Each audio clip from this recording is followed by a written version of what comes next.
Hello everyone. आज हम पढ़ेंगे अमोनियम कार्ब और ये थोड़ी बड़ी मेडिसिन है तो इसको हम दो पार्ट में पढ़ेंगे। ये थोड़ी सी बड़ी है तो आज के वीडियो में हम इसको कवर करेंगे टिल थ्रोट और फिर नेक्स्ट वीडियो में will cover the remaining from female reproductive system to relation. Okay, so let's start. Ammonium carb, its common name is smelling salts। Constitution देखें तो stout flashy women with various troubles in consequence of leading a sedentary life। तो सबसे important point यहाँ पे है sedentary life। Means ammonium carb के patient में एक sedentary लाइफ देखी जाती है। sedentary लाइफ मतलब कि वो लोग एक ही जगह पे बैठे रहना, ज़्यादातर टाइम कोई ज़्यादा एक्टिविटी उनकी लाइफ में नहीं होती है, ज़्यादा मूवमेंट नहीं करते हैं, वो एक ही जगह पे बैठ कर के काम करना, इसको सेडेंट्री लाइफ कहते हैं। मीन्स कि एक्टिव लाइफ उनकी नहीं होती है। तो ऐसे पेशेंट्स की सेडेंट्री लाइफ होती है और वो कैसे होते हैं? Stout flashy women. Stout means मोटा पर्सन, मोटा पर्सन। तो सेडेंट्री लाइफ है तो ऑब्वियसली सेडेंट्री लाइफ की वजह से मोटापा होगा ऐसे लोगों में, और इनकी लाइफ में जो भी ट्रबल्स होती हैं वो इसी सेडेंट्री लाइफ की ही वजह से होती है। ऐसा हमने सुना है, जैसे कहते हैं कि इंसान को एक एक्टिव लाइफ स्टाइल मेंटेन करना चाहिए। तो इनकी लाइफ में मोबिलिटी बहुत कम है, एक सेडेंट्री लाइफ स्टाइल है जिसकी वजह से सारी बीमारियां, सारी परेशानियां इनकी लाइफ में होती हैं। Delicate women who must have the smelling bottle continuously at hand. Women जो होती हैं वो बहुत ही डेलिकेट होती हैं नेचर की, and they readily catch cold in winter. और ठंडक के समय में वो जल्दी से उनको ठंड लग जाती है। बहुत ही डेलिकेट विमेन हैं, बहुत ही नाजुक विमेन हैं जो कि बहुत ही जल्दी जिनको ठंड लग जाती है विंटर में। और यहाँ पे एक टर्म यूज़ हुआ है स्मेलिंग बॉटल। स्मेलिंग बॉटल से यहाँ पे मतलब है कि ये लेडीज़ जो है अपने हैंड में, इनके पास आप हमेशा देखोगे कि ये इन्हेलर्स अपने पास में रखेंगी, विक्स रखेंगी, इस तरह की चीज़ों को। मींस इन्हेलर्स, विक्स, इसको नाम दिया गया है smelling bottle because these are very delicate women. इनको जल्दी ठंड लग जाती है, इस वजह से आप इनके पास हमेशा इन्हेलर्स, विक्स और इस तरह की चीज़ें पाओगे। Okay, then comes mental generals. Ill humour during wet stormy weather, मतलब कि जब बरसात का मौसम हो, ठंडा मौसम हो, हवाएं चल रही हों, स्टॉर्मी वेदर हो, तो ऐसे टाइम में ये पेशेंट्स जो होते हैं, ये लोग जो होते हैं बहुत ही बैड टेम्पर्ड हो जाते हैं। मतलब बहुत इनका मूड जो होता है बहुत ख़राब हो जाता है, बहुत चिड़चिड़े से हो जाते हैं ये बरसात के मौसम में, वेट मौसम में, या फिर जब हवाएं चल रही हों, तो ऐसे मौसम में इनका जो मूड होता है वो ख़राब रहता है, ये बैड टेम्पर्ड हो जाते हैं। Physical generals, haemorrhagic diathesis, haemorrhagic tendency होती है, मीन्स ब्लीडिंग टेंडेंसी इनमें बहुत ज़्यादा होती है। They are very much susceptible to bleed. Haemorrhagic diathesis, fluid blood and degeneration of RBCs, red blood corpuscles. जो इनके ब्लड में आप देखोगे कि बहुत ही पानी जैसा, मतलब फ्लूइड ब्लड है, और उसमें फ्लूइड ब्लड मेनली होने का मतलब ये कि उसमें प्लाज्मा का कंटेंट ज़्यादा है। हम जानते हैं ब्लड क्या है, blood is equal to plasma plus formed elements. तो फॉर्म्ड एलिमेंट्स में RBC, WBC, प्लेटलेट्स ये आ जाते हैं।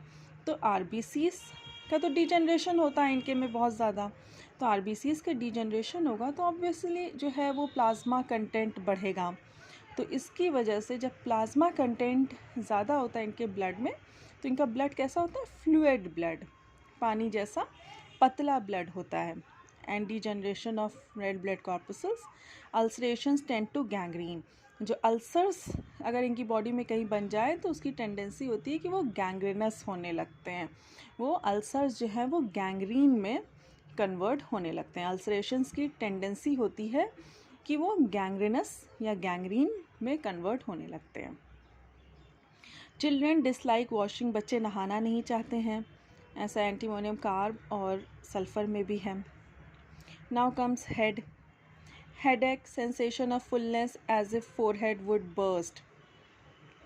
इनके सर में हमेशा दर्द रहता है और इनको ऐसा लगता है कि सर भारी भारी सा है और ऐसा लगता है कि इनका सर जो है वो फट जाएगा।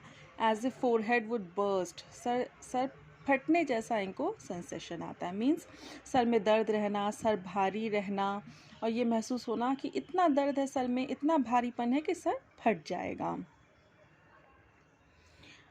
नोज़ ब्लीड, नाक से खून आना। हमने देखा ना यहाँ पे कि इनकी हेमरेजिक डायथिसिस है, हेमरेजिक टेंडेंसी है। तो यहाँ पे देखो वही चीज़ यहाँ पे कि इनकी नोज़ ब्लीड करती है जब ये फेस वॉश कर रहे होते हैं, और ऐसा आर्निका में भी है और मैककार्प में भी है।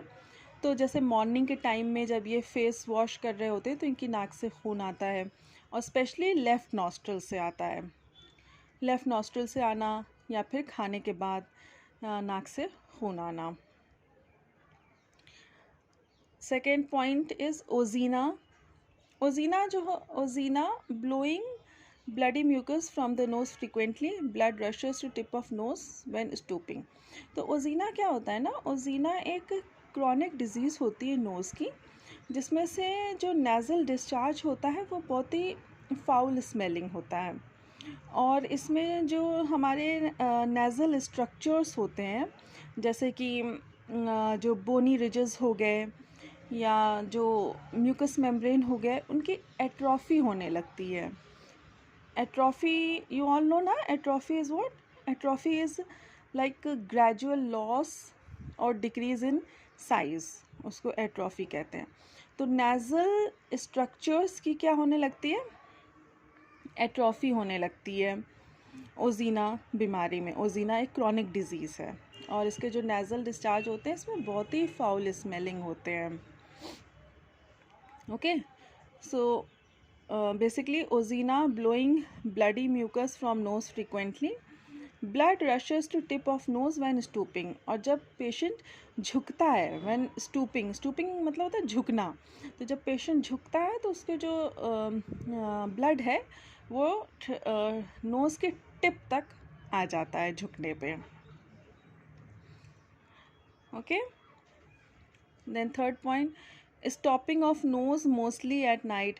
रात के समय में नाक बंद हो जाना, जिसकी वजह से must breathe through the mouth, जिसकी वजह से पेशेंट जो है वो मुंह से सांस लेता है। की नोट इवन डिप्थीरिया, ऐसा डिप्थीरिया में भी होता है कि रात के टाइम में जो नाक है वो बंद हो जाती है। Nose gets stopped mostly at night, and इनमें लॉन्ग लास्टिंग कोराइज़ा, बहुत टाइम तक चलने वाला ज़ुकाम रहता है। स्नफल्स ऑफ इन्फेंट्स, बच्चों को आपने देखा होगा, बच्चे जब सोते हैं तो कुछ आवाज़ें करते हैं, उनकी नाक से आवाज़ आना, उसको स्नफल्स कहते हैं। नाक से आवाज़ आना देखा होगा अक्सर, बच्चे जब छोटे होते हैं सोते हैं तो उनके नाक से आवाज़ करते हैं, उसको स्नफल्स बोलते हैं, स्नफल्स ऑफ इन्फेंट्स। ऐसा एपरसल्फ में भी है, नक्स वोमिगा में भी है, सैम्ब्यूकस में भी है, स्टिक्टा में भी ऐसा होता है। Then comes throat, प्यूट्रिड, sore throat, गले में दर्द रहता है, गला ख़राब रहता है। सोर थ्रोट, दुखना, गला दुखता है इनका, दर्द रहता है।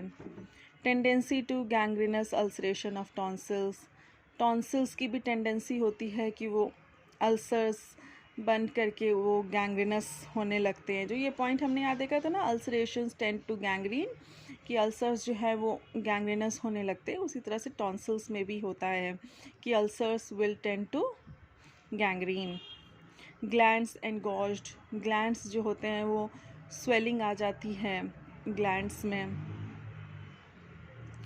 सेकेंड पॉइंट, इन डिप्थीरिया और scarlatina, when the nose is stopped up, child can not sleep because it can not get its breath. Diphtheria में, जिसको वूपिंग कफ भी बोलते हैं, और स्कैलेटिना में क्या होता है कि नाक जो है वो रात में बंद हो जाती है, जिसकी वजह से बच्चा सो नहीं पाता है क्योंकि उसको सांस नहीं आती है और उसको मुंह से सांस लेना पड़ता है, has to breathe through his mouth. Scarlatina में सारे रेड रैशेस बच्चे के पड़ जाते हैं all over the body. Okay, so आज हमने यहाँ थ्रोट तक कवर किया है and tomorrow in the next video we will cover from female reproductive system to relation. Okay, thank you.